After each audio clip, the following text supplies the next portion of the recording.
Okay, we're live, I think.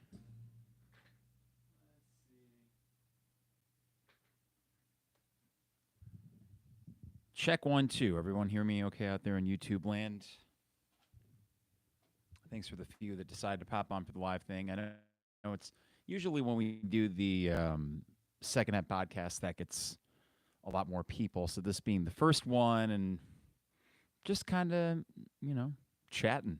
3 weeks away from the start of football season. First day of school today, so hopefully the voice holds up. Let me just get where I can see the chat feed. All right, check 1, 2. That looks good.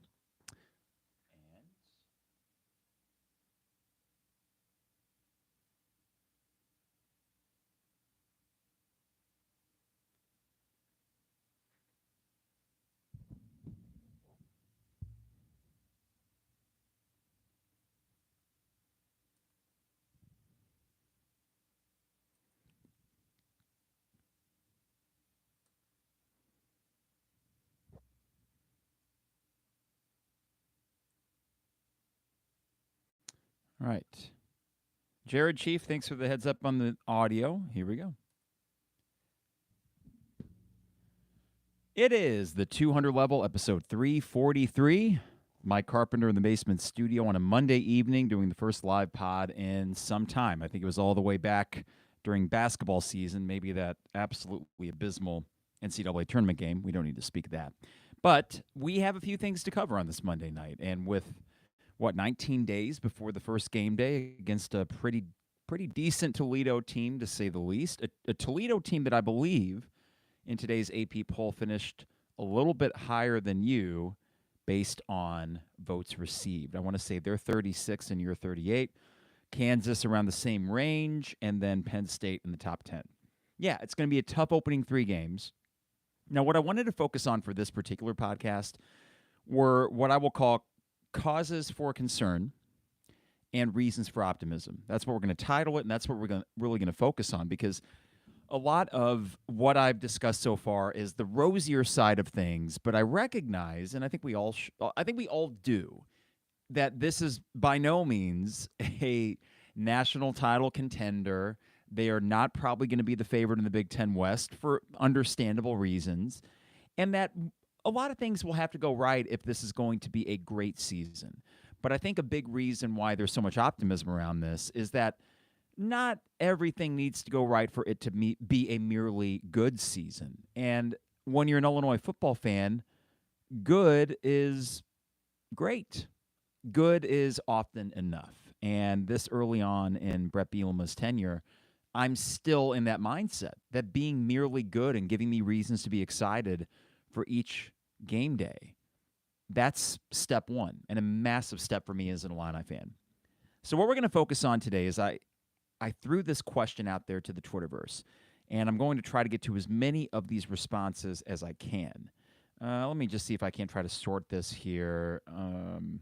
I'll get that all figured out in a second. But before we get into the responses about concerns and reasons for optimism, what I wanted to start with is, and this is definitely on the optimistic side, are the intangible things that both Bret Bielema and Josh Whitman are doing right as the heads of not only Illinois football, but really in the case of Whitman, the entire athletic program, and how this flagship sport being football, which for many decades has not been the flagship for this athletic program in terms of success, now it has really sort of established itself as just that, as the bastion of what you are looking towards as representative of this entire thing, representative of the Josh Whitman Illinois Athletic Department.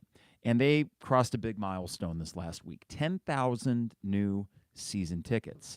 Now, that's not just arbitrary. That's a pretty big deal. And I think what it speaks to, despite finishing 1-4 in the last 5 games last year, was the overwhelming sense amongst hardcore and, in this case, clearly some casual Illinois fans that this is a product worth investing in. I think the timing could not be better. when you look at all the realignment going on, I don't think Illinois would be in danger of getting relegated, to use the term that they use in the English Premier League. I don't think we would be relegated to a lesser conference. But in this day and age, you can't be too careful. You need to make yourself valuable. And at just the time where every school is going to be vying to prove themselves valuable to whatever big conference they're either in or trying to get in, I think it is absolutely essential that our football program has found its way out of the dregs. Imagine if this were the Tim Beckman era Illinois football program and you see the sort of negotiating and bargaining that's going on between universities and conferences to say, hey, we're worthy of you guys, while conferences are saying, nah, you aren't. If I'm Northwestern, I worry about my place in the Big Ten. I don't want to hear about Chicago market crap. They don't draw, and they don't draw TV, not just tickets in the stands, but TV viewership. They don't. At least not to the extent that the Big Ten would really consider that valuable. If you ever got into a position where you got to skim a little bit of the fat off the top, they would be the first in the chopping block, let's be honest. Maybe your Rutgers might be not long after that. I don't know how realistic any of this is, but I think it's interesting that just as you have really established yourself as an athletic department, but also, as I mentioned with Isaac in the last podcast, or Jeremy before that, how the entire leadership of the university is stable in a way that it's never been in my lifetime at this exact moment when the entire landscape of college sports is unstable and unpredictable. So that gives me a lot of confidence going forward that there is staying power here, that you have found your way out of whatever cellar or tier you were in for a long time. The Beckman and the Lovie Smith experience especially. I mean, that was a long 9 years, essentially a decade. We'll throw the Cubitt year in there as well. Try as he might, that was not a year that made Illinois seem that sexy of a program. So now you're kind of sexy again. You got all these primetime games. You got the big noon Saturday kickoff against Penn State. 10,000 new tickets sold, season tickets. I remember when they announced back in the spring that they were going to lower prices. And I thought that was a brilliant move at the time. And listen, I understand that right now you're probably thinking, if you've listened to me dating back to 93.5, the Mike Thomas era, the John Gross, Tim Beckman era, Lovie Smith, the criticism that I have levied towards this athletic program over the years has sometimes been harsh, perhaps.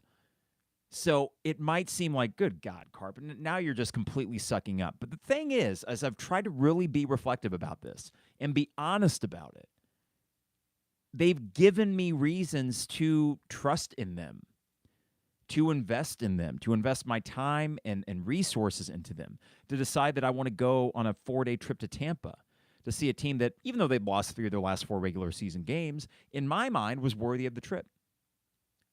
So these are all great steps that have been put into place to really establish Illinois as, and this is okay with me, this is no slight, a mid-level Big Ten team in football. And even with the new teams coming in, the Washingtons and Oregons next year, as well as the UCLA and USCs, of course there's some pop, especially behind the USC name, but I don't think that necessarily does much to affect where you're at. When you have a head coach like this, and then on top of that, an athletic director who is now, I believe, the 3rd most tenured athletic director in the Big Ten, go figure, you're sitting in a pretty good spot, a spot that other Big Ten schools would probably prefer to be in if you're talking about the Northwesterns and the Purdues and the Rutgers, etc. So what I wanted to focus on today, because I have been doing a whole lot of butt kissing, if you will. If it sounds like that, I totally understand it. It might be a valid criticism of my, orange-colored glasses that I've been wearing for these first 2 weeks of the return of the 200 level. But today we're going to talk a little bit of that yin and yang, the good and the bad, the concerns, and the reasons for optimism. And I don't think it's necessarily an equal measure. I think there are more reasons to be optimistic than to be pessimistic, certainly, or even skeptical that this team can sustain what they began last year. But there are some areas of concern, and we will address those. And with your help, I appreciate all the feedback we got today. It was great to see all the replies come in for this. So we will get started with that. If I happen to miss your tweet. That is my bad. I got them all sorted here. I will try to get through each and every one and not miss any. But before we get too far into it, I got to remind you that the 200 level, we got sponsors. And if you want to support us, here's what you do. You support our sponsors. DP Dough, online at dpdough.com for all the best deals and prices, dpdough.com. They deliver anywhere in Champaign-Urbana. So go online to dpdough.com, order a custom calzone with any topping you would like, or one of their favorites like the Maui Wowie or the Buffer Zone, online at dpdough.com. Also, got to thank State Farm agent Brian Hansen, online at bryanismyguy.com for life, auto, home, business renters, you name it. Brian is our guy for homeowners and auto. Now, we just got something really cool from State Farm. We have an older home with some older wiring, and there's this app called Ting. You plug it in with a monitor, and it just detects how the electrical current is going and if you have any issues. Gives us a lot of peace of mind. And guess what? Through State Farm, it's free. So go to bryanismyguy.com.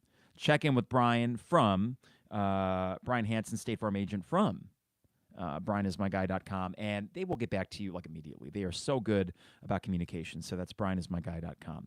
Dogtown Heating, Air, and Plumbing.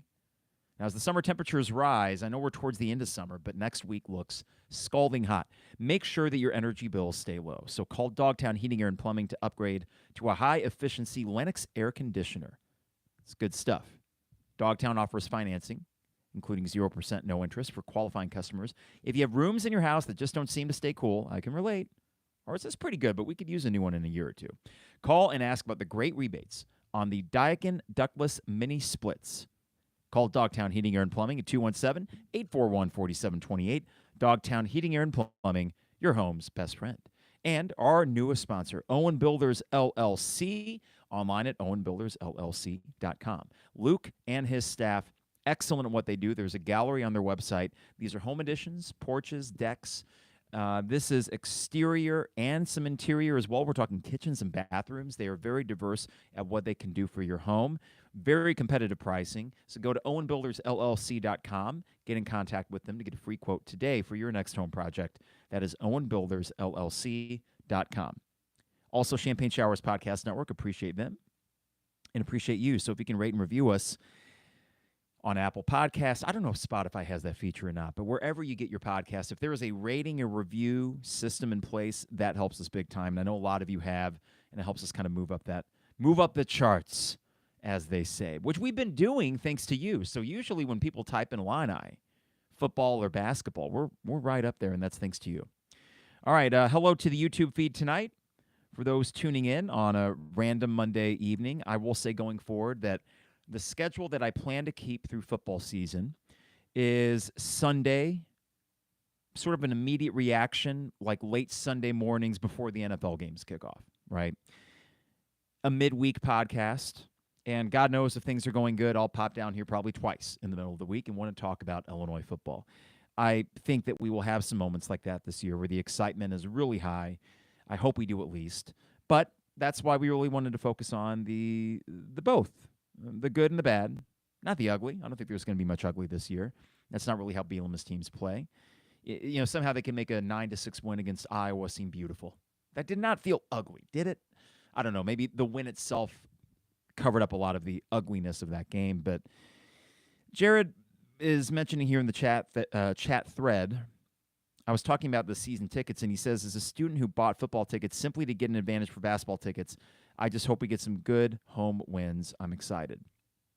Jared, we did have two of those in a row last year, and then two disappointments in November. The Iowa-Minnesota stretch at home were two of the best back-to-back games that I can remember at Memorial Stadium. And I'd have to go back to 2007, the Penn State-Wisconsin games. And I think that the buzz was more palatable then because Ron Zook and his recruiting and the star power on that team probably helped as well. And the rankings. Penn State top 20, Wisconsin number 5. That was a big deal.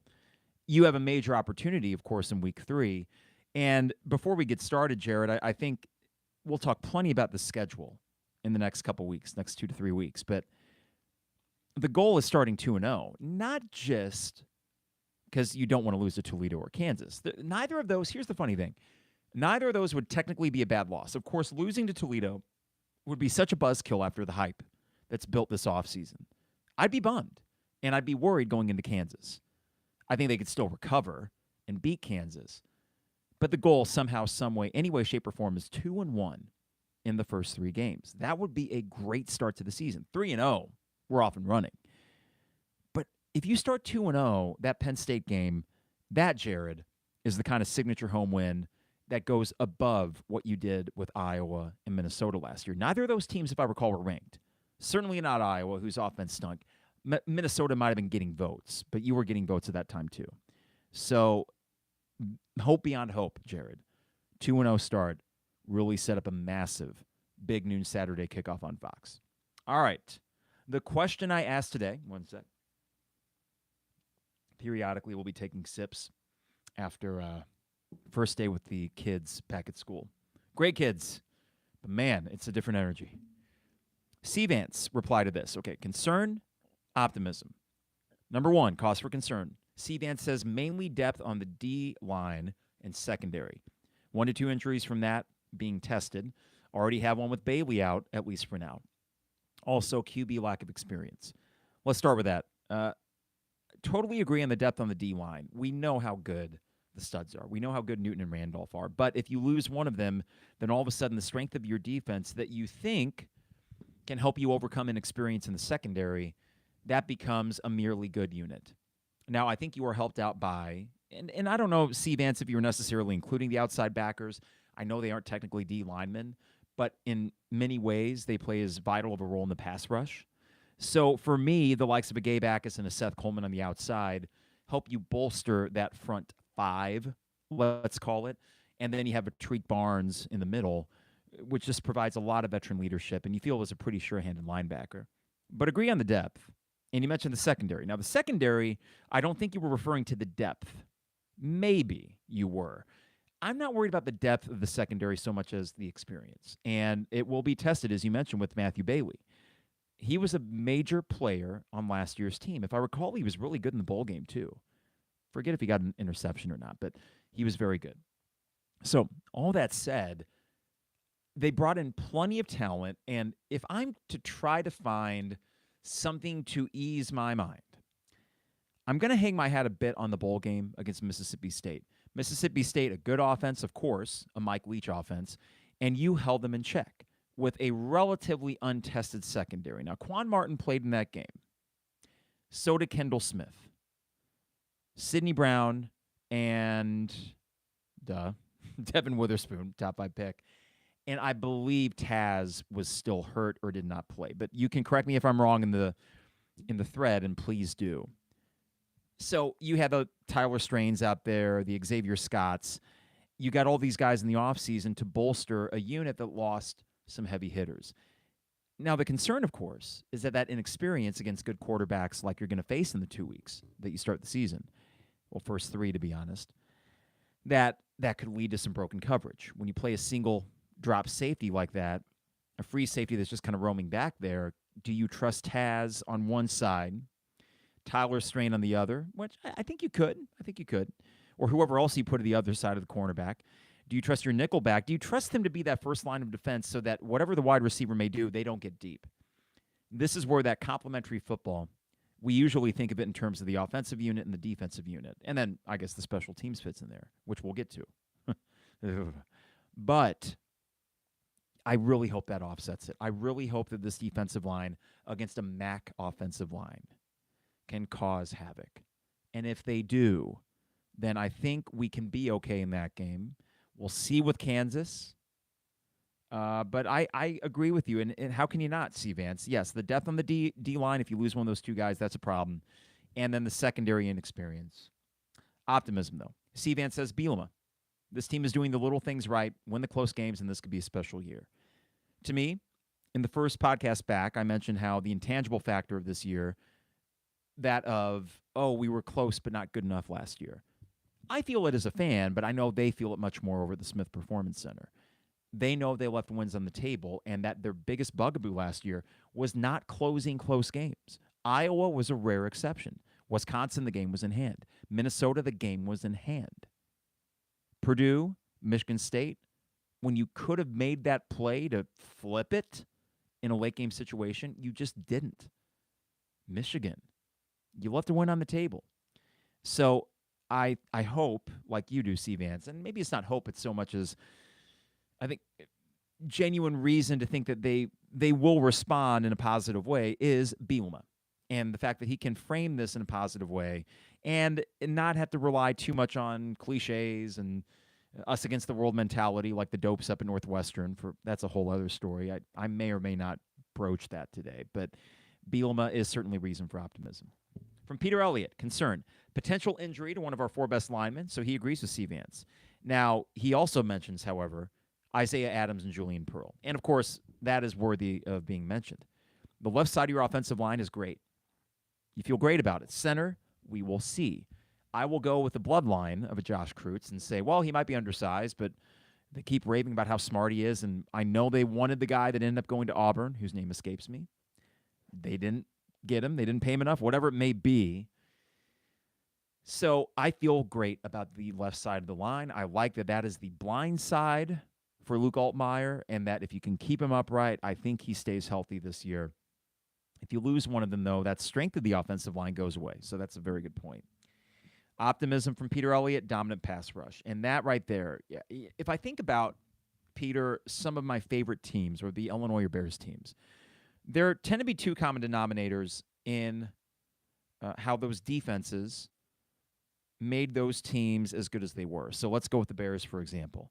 It was the dominant pass rush back in Matt Nagy's first year and Vic Fangio as the defensive coordinator. It was that pass rush that probably should have taken that team to a Super Bowl if not for the double doink.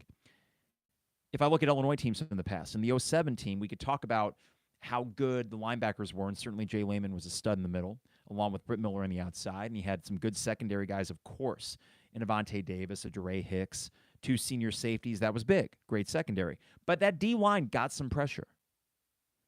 Now, 01, I could go back to that 01 team. I think Terrell Washington was on that defensive line. Maybe not dominant defensive line.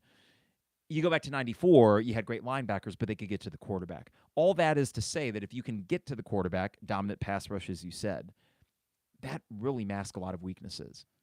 Now, offenses can combat that by trying to do quick little hitters, but I do think that this defense, they can hold up against that. As I mentioned before, my concern would be if they have too much time to throw it and you only got that free safety just kind of camp back there, that inexperience may lead to a broken play or two when you can least accept it. So, good stuff there from Peter. All right, from James. Oh, wait, no, sorry, from Banana Champagne. Love the name.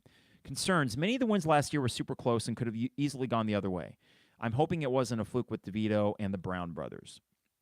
I'm going to push back on that slightly, Banana Champagne. Let's go through the wins. Real quick, Wyoming blowout, Virginia blowout, Chattanooga blowout, Wisconsin blowout. That's 4. Iowa close. Scary, right? Minnesota, you won by 12. So that's 6. Nebraska, you won convincingly. That's 7. And then the Northwestern game, you smoked them 8. So really, I've mentioned this before, that this team was closer to 10-2 than they were 6-6. And I firmly believe that. So I actually, your concern there, Banana Champagne, as I reflect on last year, we can throw the close losses, though, in there, right? If you were to say many of the losses were super close, and that end-of-game execution was a concern, I would agree with that. Mississippi State, Michigan, Purdue, Michigan State, Indiana, barf. There are your 5. All late-game execution that really hurt you. So I think if you kind of flip that argument around, Banana Champagne, totally agree that late-game execution, that would be a concern of mine, and still is, because you don't have a running back at the moment that you feel is a go-to. You know you have good pieces, the wide receiver position group, but other than Isaiah Williams, who's the go-to guy when you really need that first down late? I think Casey Washington can be a good safety valve. I think that Pat Bryant can be a game breaker, and maybe a Malik Elsey, who they're talking a lot about in camp. They like him. Not surprising, I guess, but it's good to hear his name mentioned as much as it has been. So who's going to make those plays? And will the defense, unlike those 5 losses last year, the defense was so good, and I wonder how much of it was fatigue at end of games because the offense wasn't holding up their end. That could be a concern this year as well. But if I were to flip that banana champagne and say late game execution, I would agree that is a concern, and I hope that this offseason was greatly focused on that. One sec. 25 minutes in, you take a sip. There we go. Optimism, though. Banana Champagne says, Bielema seems like a CEO, and the players seem to be buying in. Compared to many other teams, Illini stock is rising. Completely agree, Banana Champagne. I hope you tweet at us a lot. I just like saying your name. The CEO comparison you make, I think, is apt. And the way that he delegates to his staff, the way he surrounds himself with really smart people that have a good pedigree, yeah, that is all reason for optimism. And not just this year, but beyond, where this year they could go 7-5, but it wouldn't necessarily feel like a step back. We'd have to see it, of course. I'm not going to say that 7-5 would necessarily feel great, depending on how that shakes out. But I do think that there are more paths to feeling still very confident in this program going forward at the end of the year than I feel that there are scenarios where you would start questioning something.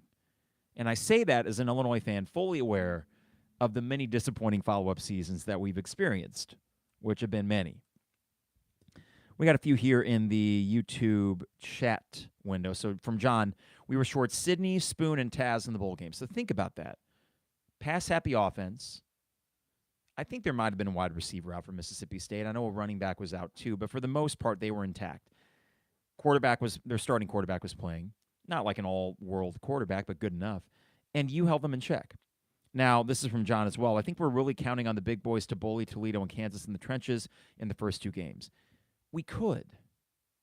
Here's the other thing, too, and I'm sure that as I go through more of these responses, the offensive line was alarming to me in that Mississippi State game. I don't know why they were so ineffective.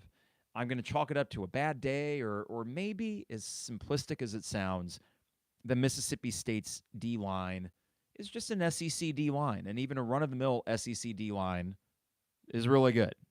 Certainly, right, better than Kansas or Toledo.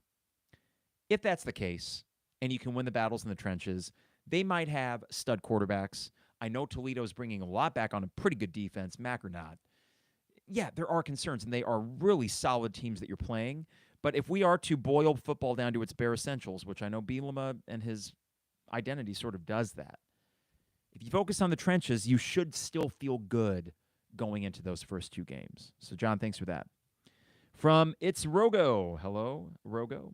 Optimism, 90-plus in the country in red zone scoring, worse than even Iowa.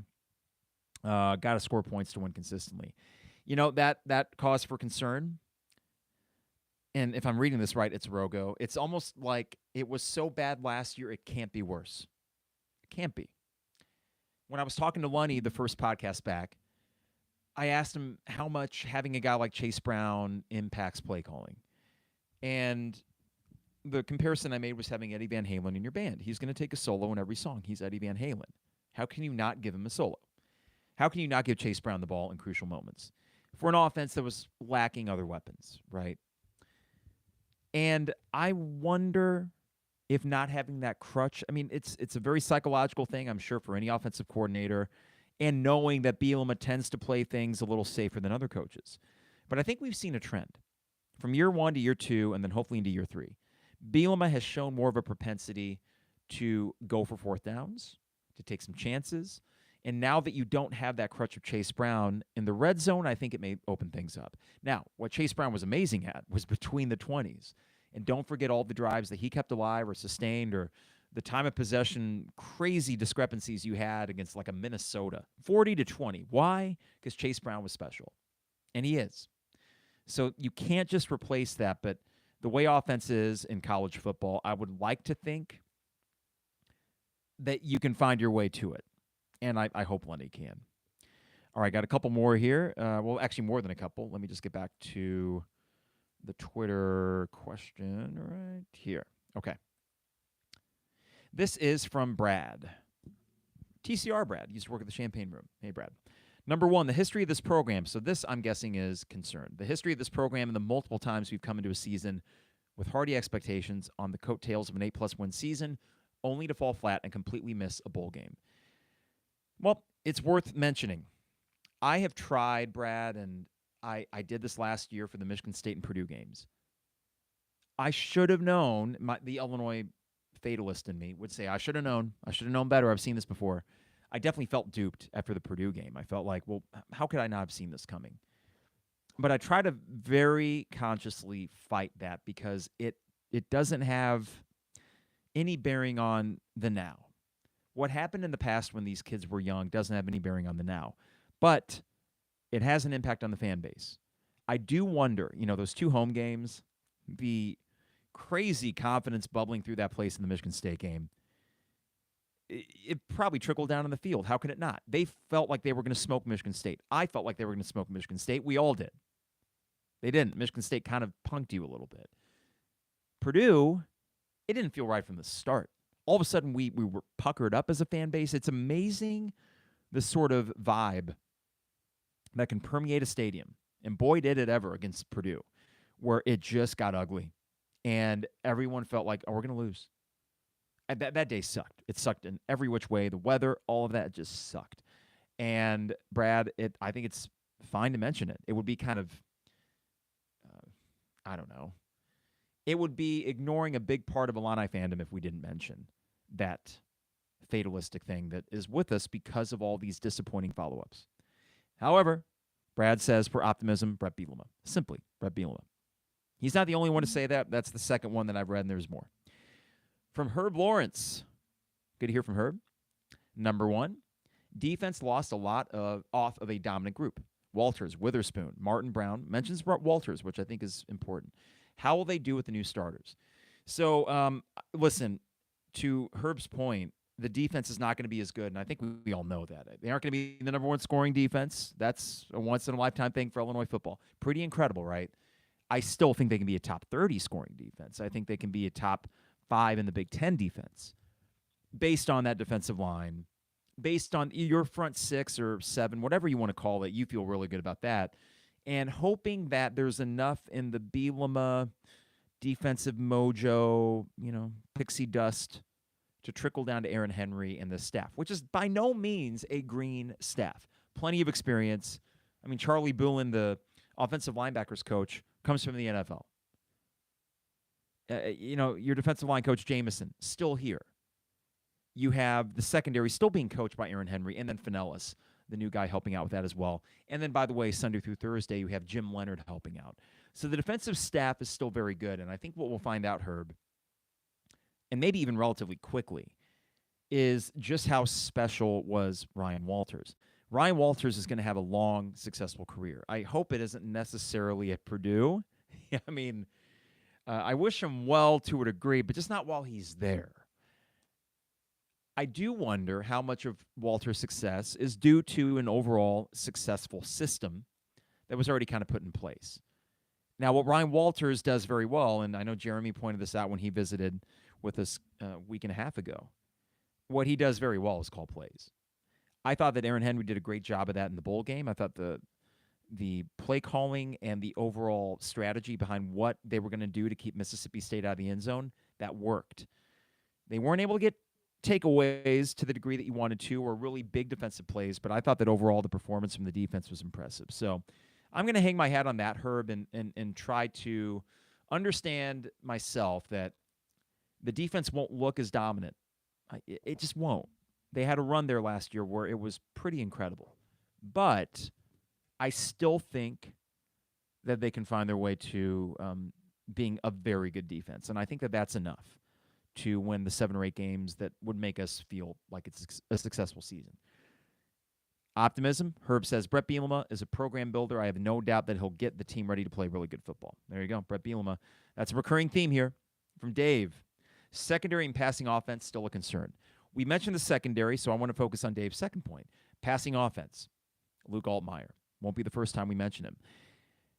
What I'm going to hang my hat on is, of course, he's not going to be as accurate as Tommy DeVito, and I love Tommy. Who didn't? How could you not love Tommy DeVito? Guy's a legend. But while he was an incredibly efficient passer, you were missing the deep threat. I mean, I feel like I could count on one hand the 30-plus yard passes. And I'm pretty sure there's a stat out there. Can't find it for you at the moment, but pretty sure I read a stat in the last month that said we were really far down in terms of explosive plays.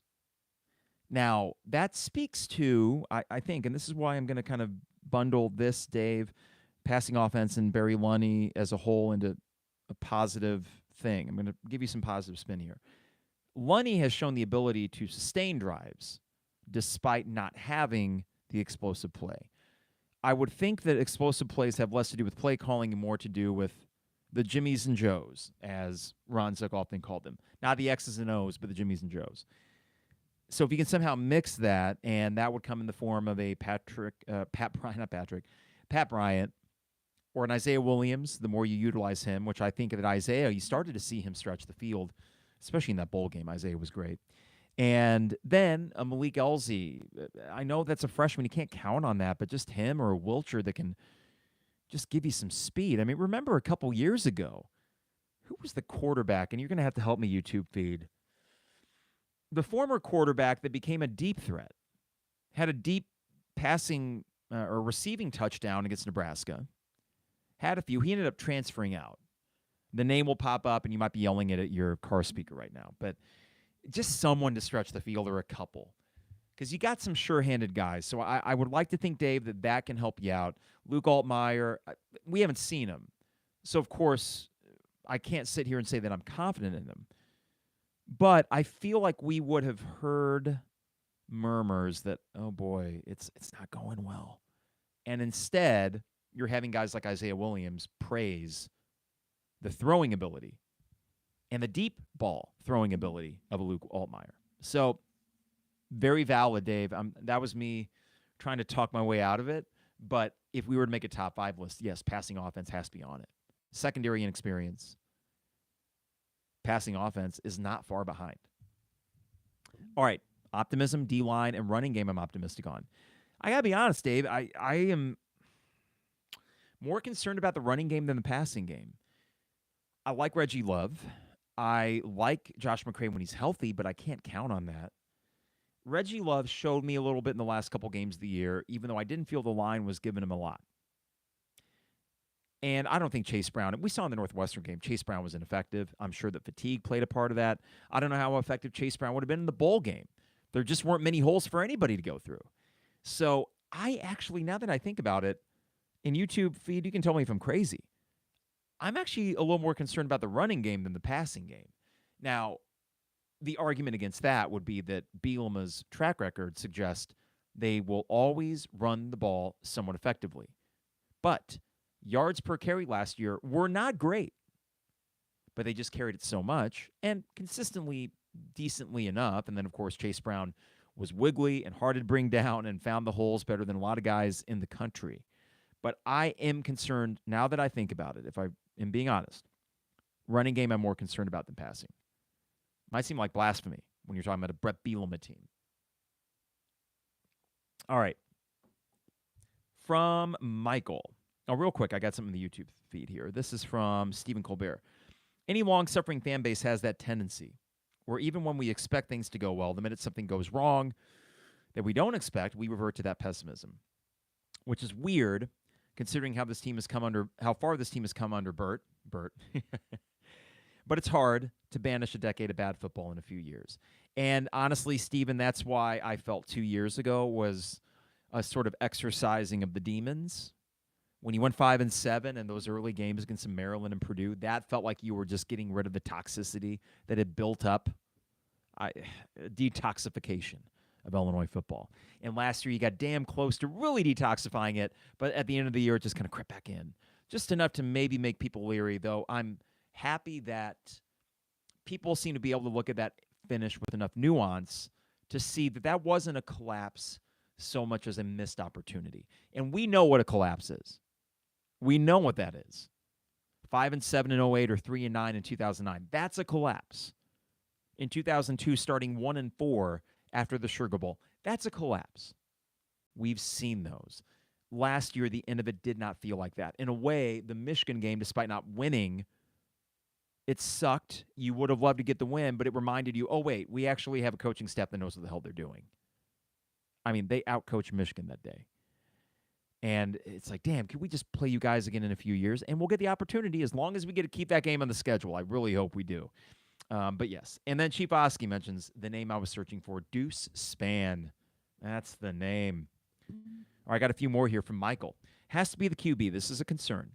We have little idea what they have at QB, or what Illinois has. If this team can't throw the ball, they're going to have some big problems scoring points. Very true. And number 2, for optimism, that front 6 or 7, depending on what set they're in, is going to cause problems for opposing offenses. And Michael, we talk about so much Newton and Randolph and how good they are for good reason. But boy, oh boy, Seth Coleman and Gabe Ackus on the outside, that's pretty nasty. We'll see what they do at D-tackle. I think they feel okay about it. And honestly, you just need a stopgap. I mean, Calvin Avery was fine. Pretty good, actually. Pretty good in the first half of last year. And then it's not like D-tackle is a position that you notice all that much anyway. In this particular defense, you're asking them to really just kind of take up as much space as they can. But I think the front 6 or 7, you're right on. I mean, you feel great about it. And really, I mean, Taz Nicholson, you feel great about him. I think you feel fine on the other end with a Tyler Strain, right? I think you feel fine when Matthew Bailey's in there, but we don't know when he will be. And then you start getting the Nicario Harpers and the Demetrius. You see, here's the thing. This is why Jeremy and Joey are so good at breaking down position groups. There are so many different secondary. Xavier Scott is another name that's really been bouncing around through camp. I don't know what that starting secondary is going to be like in the first game, but I take a little bit of solace in the fact that they knew that they would have to kind of mix and match, and they went out and got enough bodies to do it. So it is definitely a concern, and at the same time, I'm optimistic that they can still be good. And that's really all they have to be. With a front 6 or 7 like that, they don't need to be dominant like last year to be effective. All right, Dan says, concern, QB, obviously. DL depth behind Newton Randolph. Everything on the D is predicated on their success. That is true. Optimism, despite decades of frustration, we finally have a head coach and staff that is competitive with the top of the conference. That supersedes any particular position issues. And Dan, I think this is important. If you were to go back and look at different Wisconsin teams that Bielema had success with, it's not as if every position group was dominant. Wisconsin wasn't built on that. They were built on this steady brand of football, and it drove you nuts because you thought, well, they're fine. How are they finding their way to 9-10 wins every year? That consistency is something that got them there. And any program is going to go through years where certain position groups lost a lot, and they have to replace a lot more than other position groups. But you know you have a healthy program when it is more about filling the holes through strategic recruiting and really identifying talent. Now you can do that more so than ever with the transfer portal. And I agree that really does supersede any particular position issues when you know that the coaching staff is that adept at what they do. From Kurt, concern has to be DBs, especially since it's been our strongest unit the past few seasons. Too many unknowns, but also reason to believe with Henry at DC and Leonard assisting. Also, a tough non-conference schedule worries me. It is tough. Florida Atlantic is not terrible. It's not Florida A&M. This is a team that will have the ability to score. You should win, and you should win comfortably if you're good like you think you are. But if that's the slouch, that's a tough non-conference for a team that would probably like to just go 3-0 in the non-conference and move on. Now, if I were to spin the tough non-conference, Kurt, into a positive direction, I think you'll be game ready for Penn State. I think you'll be game ready for the Big Ten. For the Big Ten schedule you have, I should say, because the 9 games that you have there, hell, the toughest one is the first one. The toughest game in the entire Big Ten schedule for this Illinois team is the first one. And everything in the middle there and at the end, I don't know. I mean, you could go win those games. Now, the concern is how many gimmies are there? I can't call Toledo a gimme. I can't call Kansas a gimme for sure. It's on the road. I think I can call Florida Atlantic and Indiana at home and Northwestern at home. I think I can call those gimmies. But then things get a little bit murky there from that. So totally fair, though, that it is a tough non-con schedule. Optimism from Kurt, easily having a top 3 D-line in the country. That's not hyperbole. It's not. And that's pretty cool. Jared says, number 1, concern is quarterback. I'm cautiously optimistic about Altmaier, but until he proves it on the field, quarterback will always be the biggest concern. It's funny, Jared, because I remember last year, DeVito certainly had more experience, but I don't know what my expectations were for him other than just be better than Brandon Peters. And I figured he would be, and he certainly was. And when it comes to Luke Altmaier, if you ask me, what are your expectations for him? I expect him to be good. I do. I think that as what I think would be a third-year sophomore with 3 years of eligibility, because the COVID year maybe, or just having redshirted, I'm pretty sure, that he's going to be good and that you have a staff that's going to put him in a position to succeed. I am very optimistic, as I mentioned earlier, that the words that are coming from these wide receivers about Luke Altmaier lead me to believe that this isn't a concern for those guys over there. And that a Donovan Leary has taken a big step and a Paddock is a wily veteran. So, yes, quarterback, you would love to have a stud in there. That would really change the entire calculation of the season. It's the most important position on the field. That's why Toledo could beat us. It's why Kansas could beat us. If neither of those teams had a great quarterback, I'd say they aren't beating us, but they do. Game-changing quarterbacks for sure. I don't know if Luke Altmaier is a game changer, but I don't think he's going to be asked to be a game changer. So a concern because the unknown for sure, Jared, and I agree with that. And totally proves on the field. Number 2, defensive line, the front 5, best deal in the Big Ten. Multiple returning all Big Ten players. Freshman All-American in the secondary will help. This is from Tech McHugh. What a great name. Tech McHugh. Tech, give me a second. I need to get a quick sip of this drink here. Here we go. I know it's compelling podcasting. Number 1, for concern, we drew yet another tough out-of-conference slate with both Toledo and Kansas primed to be contenders in their conferences. But number 2 is that we got a lighter schedule draw in conference play. That is true. From Garrett, DBs is his number 1 concern. Would feel much better with Bailey available, especially with a Friday night matchup at KU looming week 2. I think the group can ultimately be a strength, but have some early season concerns. Number 2, strengthen the trenches coupled with competence of coaching staff. Number 2, there you go. Trenches, coaching staff. If Bret Bielema has that, we're going to be good. I don't know about great. I mean, to be great and compete for conference titles, you do need some game-breaking guys. You do. But, Garrett, I totally agree that the strength in the trenches, the coaching staff, if you can hang your hat on that, you feel as if the floor is much higher. All right, from Lars Newt-Bar Enjoyer, number 1. Hard schedule, uncertainty at quarterback, secondary, punter, right side of the O-line. Let's talk about punter. Sounds like Caleb Griffin will be the punter, not Hugh Robertson. Now, this can be one of 2 things, or maybe both. 1, Caleb Griffin turns out to be a really good punter. They said, you're promoted. Number 2, Hugh Robertson was really bad in camp. Third option, both are true. I don't know how ideal that is. The ideal would have been Hugh Robertson figuring it out. But if they're really going to pass the baton over to Caleb Griffin, I think it's equal parts desperation, but also, whoa, this guy has a leg. And we do know that Caleb Griffin has a leg. Really good on kickoffs. And punting, we shall see. But if that means that his longest punt is 5 yards shorter than Hugh Robertson, but he can just do it more consistently, go with it. All you're really asking of the punter, no muffed punts. Don't do that. Or any off the side of your foot. Sorry, muffed punt would be for the returner. No punts off the side of your foot that go 8 yards. You can't have that. I think Caleb Griffin, being the older football player that's been in college football as long as he have, can do that. And that's all you're asking. Maybe he's great. We shall see. Maybe the offense is so good you hardly ever have to punt. I doubt it, though. There are going to be games where that matters, and I agree, Lars, that punter is a concern. Now, with kicker, will it be Griffin or will it be Alano? And that's the next question. Will Griffin do all of it, or will this freshman kicker get in there? And if they do put Alano in instead of Caleb Griffin, you got to think, well, damn, Alano must be really good. Because Caleb Griffin was pretty good that second half of the season. Not one of the best, not a Neil Rackers, but he was fine. So if they make that move to Alano, I actually take a lot of I feel pretty excited about that. All right, number 1 from Ben. Concern, you no longer have Chase Brown or Tommy DeVito, but number 2, Bret Bielema. There was that chorus, Bret Bielema. Seems like we're all in agreement on that. Dad Life Dion says, huge concern, DB, RB. So defensive backs and running backs, I know defensive back could be greater with this D-line and linebacker pressure, but I have my worries. That's fair. Running back, I'm shocked that we didn't make a transfer or take a transfer running back. This must mean Love is good.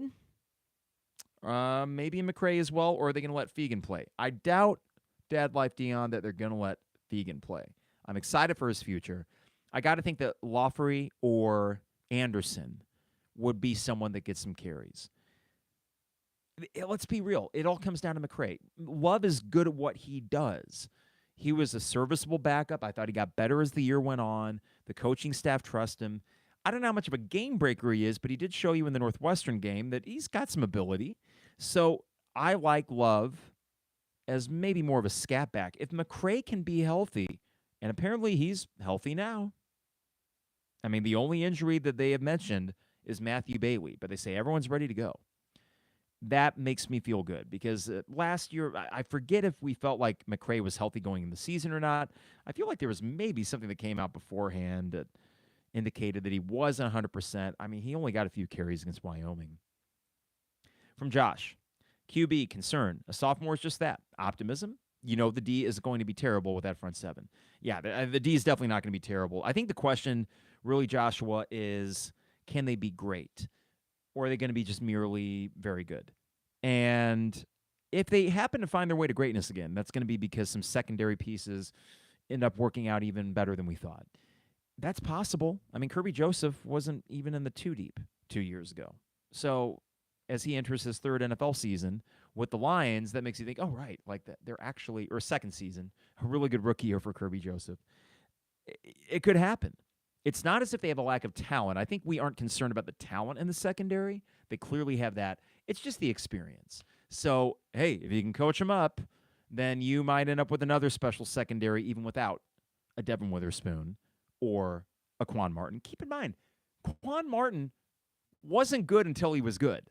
The first couple of years were really rough for him. Now, that was Lovey partially. That was partially youth and inexperience. And that would be an argument that the inexperience of the secondary is the big bugaboo. I would go with that and totally agree. But I think you can mix and match your way to it. I would love to be a fly on the wall in those meetings between Aaron Henry and Finellis and Bret Bielema as they determine what is our starting 5 in the defensive backfield. All right, from Elena. Defensive backfield with Bailey looking like he's not going to be healthy for the opener. And Elena, to take that even a step further, or is it Alana? I hope I'm getting that right. If it's a foot injury, who knows how nagging it's going to be. I'm not counting on Bailey until I see him. 2, defensive front 7. Can't wait to see Akis, Randolph, Newton wrecking O-lines this fall. From Jerry, this is an interesting response. Concern, number 1, quarterback. Reason for optimism, number 2, quarterback. And actually, Jerry, you get to something there. I feel better about the quarterback position, just like Bielema said, than I have in a long time. And that's even not having seen these guys. But it just feels like a D1, Power 5 quarterback room. We haven't had that in a while. You got a transfer from Ole Miss that played a few games for him.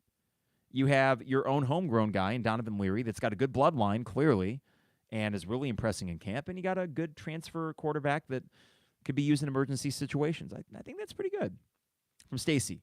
Just the unknown of the QBs, though I have faith. And then number 2, the winning culture stemming from Bret Bielema, coaching staff, and players. From Alani Frank, QB is the number 1 concern, but number 2, reason for optimism, the coaches and the D-line. I think we got one more here. Also from KCS, number 1, concern, quarterback. Number 2, offensive and defensive line. Okay, so we have some patterns here. And I appreciate all the responses because I think we all have a pretty good handle on what this team is going into it. And that is to say that there are questions, certainly. The good news is that the questions aren't so much, will either of these units be terrible? I don't think we believe that for quarterback or defensive back. I think what we're really wondering is how do you go from a very reliable, efficient quarterback like Tommy DeVito, which he was, and a 1,600-yard rusher in Chase Brown? How do you find your way to a better offense despite losing those two? And that's where the math gets a little weird. And you have to remind yourself that football is an 11-guy on each side kind of game where there are a variety of factors that impact that. So if you were to ask me, gun to the head, I know it's a terrible analogy or hypothetical, but if you did that gun to the head question and said, will the offense be better this year? I'm going to say yes. I think the benefits of returning guys on the offensive line, a better wide receiver room, an improved quarterback room, even if your starter may not be throwing 70% in games like Tommy DeVito. Year 2 of the coordinator, though, I go back to that. And I really do feel like Lunny is a solid play caller that was hamstrung by a lack of playmakers last year. Outside of Chase Brown and Isaiah Williams, I just feel like the defense or the offense, will be better. And here's the thing. They only need to be fine. They were 91st in scoring offense last year. Somehow you work your way up to 70 or in the 60s. Now you're feeling really good. And what that means is then the defense doesn't need to be a number 1 scoring defense. They can be a top 30 defense, and you will be pretty darn good. I think that is totally reasonable and kind of what I'm anticipating, I guess, going into this season. If that happens, if that comes to fruition, then you are looking at a 7 or 8 win team. Tough out of conference for sure. Easier Big Ten slate. Some favorable home matchups. Yeah, I think and trust that they will find their way to 7 or 8 wins.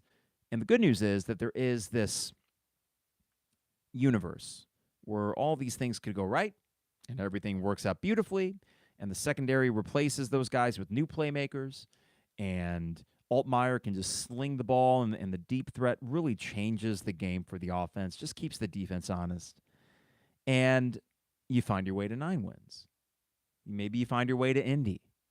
So I think we're in a good spot, meaning we don't have that pie in the sky, oh, we got to go to the Rose Bowl again like 2008. Now, not that I needed that in 2008, but I think the expectations were we have stars, Juice, Aurelius Ben in the offense, and we got enough returning on the defense, though. I don't want to oversell that. I mean, they did lose some key players, but listen, Ron Zook had a lot of talent. We thought reload, not rebuild, reload, and we thought really good bowl. This year, it is the truth. If you give me the Music City Bowl, I'm very happy. And I think that's right there for you. That's not at all out of the realm of possibility in this Big Ten West, which is completely wide open.